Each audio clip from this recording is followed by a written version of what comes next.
WikiLeaks has its hands on 250,000 classified diplomatic documents. So far, only a few hundred have been released, and already America's image, strength, and standing have all taken hits. So now what? I'm Steve Green. This is Trifecta, and here to help me uncover the secrets of the biggest scandal that hit Washington, or the world, maybe since about ever, are two men who spent the entire weekend searching in vain for their own names on the WikiLeaks site. From PJTV's Los Angeles studios, he's the host of Cruiser Control and a globe-trotting stand-up comedian, Stephen Cruiser. And from our Allentown, PA affiliate, the author of Laughing at Obama Volume 1 and the publisher of ScrappleFace.com, Scott Ott. Gentlemen, it's hard to know where to begin with this one, especially since only about 0.1% of the documents have been leaked so far. That's right, there's another 1,000 times to go. But I do have some questions for you. Scott, you first. Larry Sanger, the co-founder of Wikipedia, hardly a righty, he tweeted the WikiLeaks founder, Julian Assange, is an enemy of the American people. Sarah Palin called him an anti-American operative with blood on his hands. Is he really that bad? Well, I think it would be very easy to make that argument. I mean, the kind of thing that now today passes for news and passes for some sort of revolutionary, open, transparent kind of movement used to be called treason, traitorous, betrayal. It was enemy activity to do this kind of thing. And so, yeah, I don't think it's too much to say that this guy deserves all the opprobrium that shall be rained down upon him by everyone who loves this country. All right, to you, Stephen. By now we've seen the things Hillary Clinton and other State Department officials have said about foreign leaders in France, Italy, Russia, Argentina, all over the world. Is this bad for the country or just for Clinton? This is the way world leaders around the world have been talking about us openly for years. Nobody anywhere on the globe is shy at all about mocking the United States in the press and publicly. We're everyone's whipping boy until, of course, there's a natural disaster and they need the evil military-industrial complex to provide military and industry. But so I don't think this is even that bad for Hillary Clinton. I don't think anybody's surprised that Hillary Clinton may say mean things about people when no one's paying attention. Maybe not. It's such a shocker. You're right. Scott, I want to stay on the Clinton thing for a moment.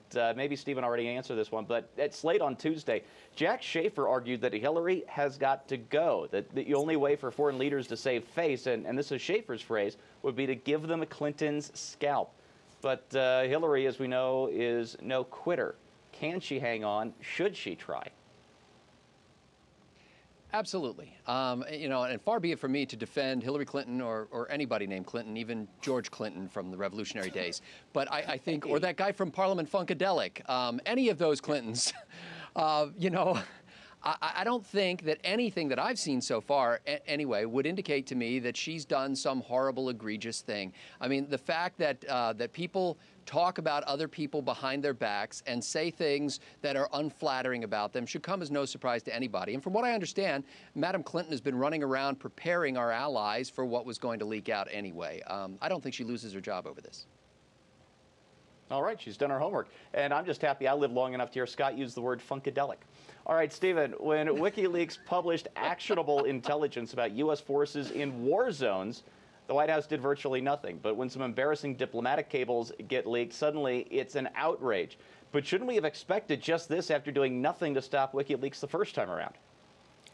One of the key things to understand about the Democrats is that politics is always viewed as war and war is politics. So once you understand that, you know how they're going to operate. If something happens that actually has to do with a war, it's going to get kicked around like a political football. However, if they feel they've been wronged politically, then you are an enemy, as the president has said recently, and then you will be dealt with summarily. Wow, summarily, that's a scary word. Scott, what's the right way to deal with WikiLeaks? Prosecutions, more cyber countermeasures like we've seen in the last couple of days, special ops, or just hunker down and write it out? Well, I can't help but be a little bit concerned when the government that it hopes to someday be the repository of my medical records can't hold on to its own secret emails. I mean, the fact that some, 22-year-old specialist in the Army can pull down 250,000 emails. I mean, remember what an uproar it was. Ooh, how did they hack into Sarah Palin's account? This is the State Department. They've got like our whole global communications network. Yeah, I think the big concern here is, what's going on at the federal level to protect information. Yeah, and that's the professional bureaucracy, not the elected nincompoop. And that, of course, is Scott Ott, author of Laughing at Obama, Volume 1, but I'm afraid I'm all laughed out right about now. All right, Stephen, take us on home. It's pretty obvious to me that most of these leaks are pretty benign and that we're classifying way too much stuff. Would we have been less embarrassed now if we'd just been more open to begin with? I don't think so. I don't think that backtracking it like that makes the leaking right in the first place. I don't know how much we're obligated to let people know beforehand, especially in matters of war and intelligence. I don't think that this automatically, I don't think a preemptive strike to avoid embarrassment is as much the answer as maybe finding ways to be more careful, finding ways to encrypt things better, getting more people on making sure things don't get leaked. All right. That's Stephen Cruiser, the undisputed king of Twitter. You can check him out there, and you can see his act at comedy clubs all across the nation. You know, retired Army intelligence officer Ralph Peters called President Obama a, this is his phrase, gutless wonder for doing nothing to protect America's national security. The leaks are a problem. They are an embarrassment, but nothing we can't overcome with good leadership. Unfortunately, there's none of that to be found in the White House. So now the president has a black eye to go with his busted lip. For Stephen Cruiser, Scott Ott, and everybody here at PJTV, I'm Steve Green. Thanks for watching.